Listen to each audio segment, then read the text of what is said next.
s'y trompe pas, il ne s'agit ni d'une maison de retraite ni d'un foyer logement à Montfaucon, dans le Doubs. Une structure d'un genre tout à fait nouveau a vu le jour le 1er septembre dernier.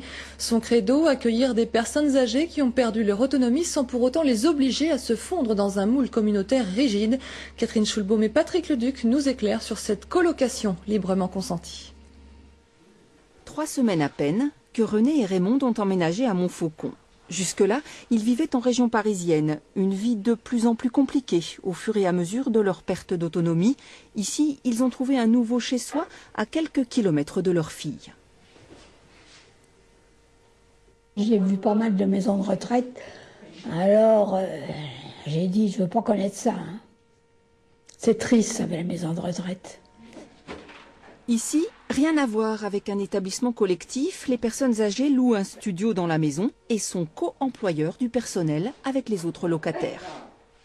On a plutôt l'habitude culturellement de voir des colocations d'étudiants. Ici, c'est une colocation de personnes âgées, voire même très âgées. Mais d'un point de vue humain, ça fonctionne de la même façon.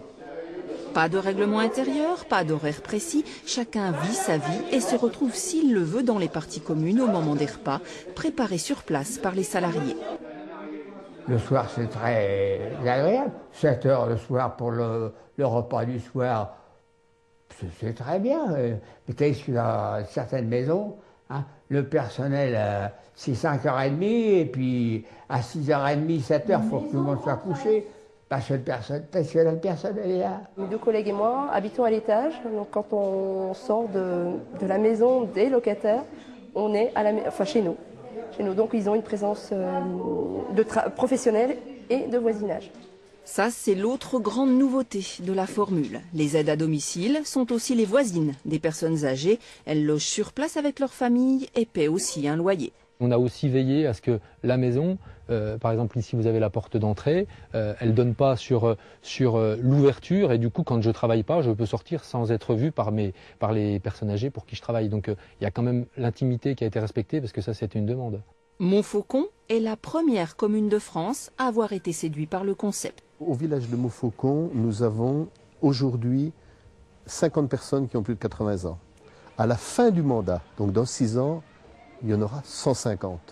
Donc cette problématique du vieillissement, il était pour nous capital de le prendre en compte. L'apport de la commune, ça a été de localiser cet espace où on l'implante dans le tissu urbain. Et notre choix a été délibéré de le mettre là où se passe la vie. Côté des ateliers communaux, face à l'école, face à la bibliothèque, proximité du stade de foot, de la salle d'accueil, donc là où se fait la vie. L'opération a été financée par des investisseurs privés comme pour du locatif ordinaire avec des loyers modérés. Ça coûte évidemment plus cher qu'une personne qui serait chez elle seule avec simplement son loyer à payer puisqu'il y a beaucoup de services, mais ça coûte moins cher que quelqu'un qui serait seul chez soi et qui aurait besoin d'une assistance forte. Donc on est dans une logique de mutualisation des coûts, ce qui permet au final d'être 20-30% moins cher qu'une maison de retraite classique. D'ici quelques mois, d'autres maisons comme celle-ci ouvriront leurs portes en Franche-Comté, à Mandeure, Orchamps-Vennes ou Montbozon.